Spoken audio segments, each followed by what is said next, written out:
Welcome back, everyone, for another deep dive.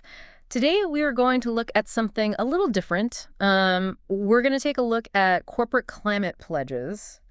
And are they real or are they just really good PR?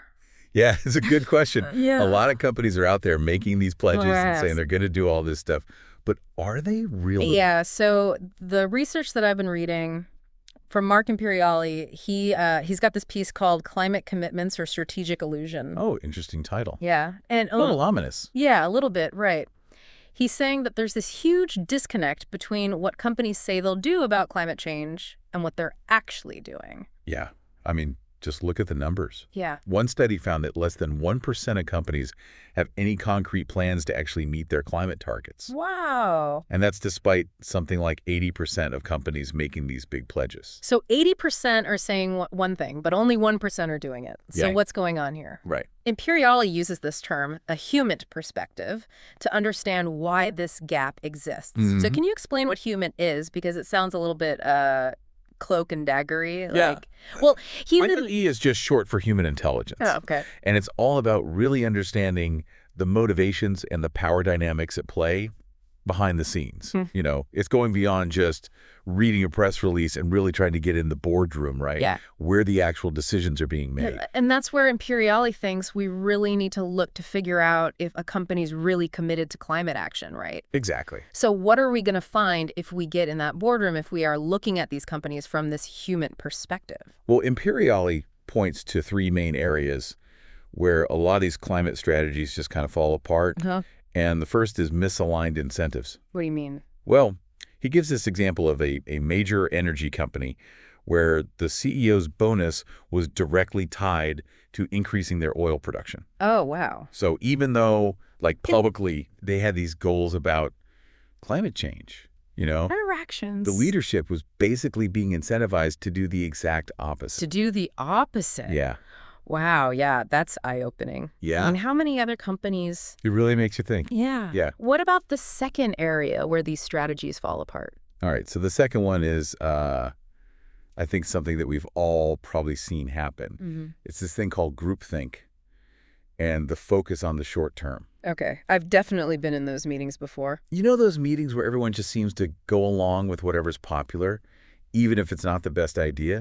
Well, that's groupthink. Yeah. And Imperiali argues that it's really, really bad when you're trying to make these long-term decisions about climate change. Because boards are often so laser-focused on the next quarter's profits. Right. that they're hesitant to do anything too big or too bold or too different, you know? Yeah, they don't want to rock the boat. Right. Especially if it seems risky or it might hurt the profits for the next 3 months.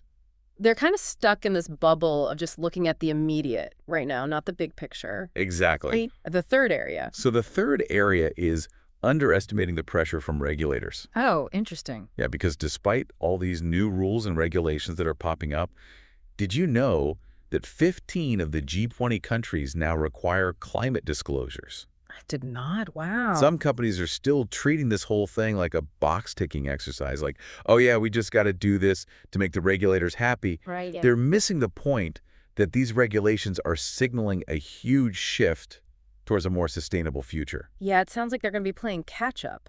And if you're not paying attention, Yeah, if they're not paying attention. yeah, you're going to be in trouble. Absolutely. So those are all the pitfalls. What does Imperiali say companies should actually do to create climate strategies that work?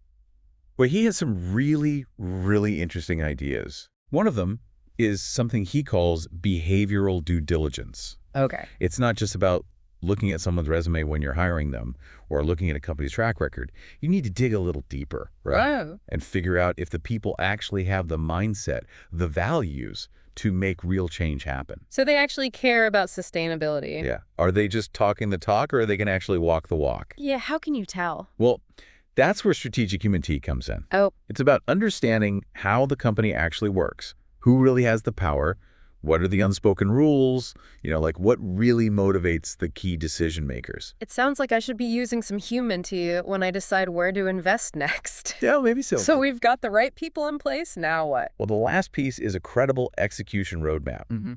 It's great to have ambitious goals, but they have to be backed up with really detailed, actionable plans. Right, specifics. Climate action needs to be baked into every part of the business, from finances to operations. It has to be in their DNA. So it's not enough to just say it. You've got to actually have a real concrete plan to do it. Exactly.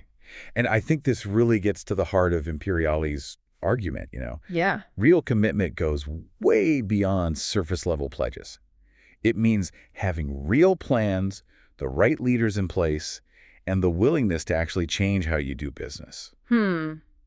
That's a lot to think about. Yeah. It leaves me wondering, how can we as individuals actually hold these companies accountable? I mean, are we just supposed to take their word for it, or are there things that we can do to encourage them to take real action? It's something for us all to think about, I think. Definitely. Well, thank you for taking this deep dive with me. It's been a great conversation. It has. Yeah, thanks for having me. And thanks to all of you for listening. We'll see you next time.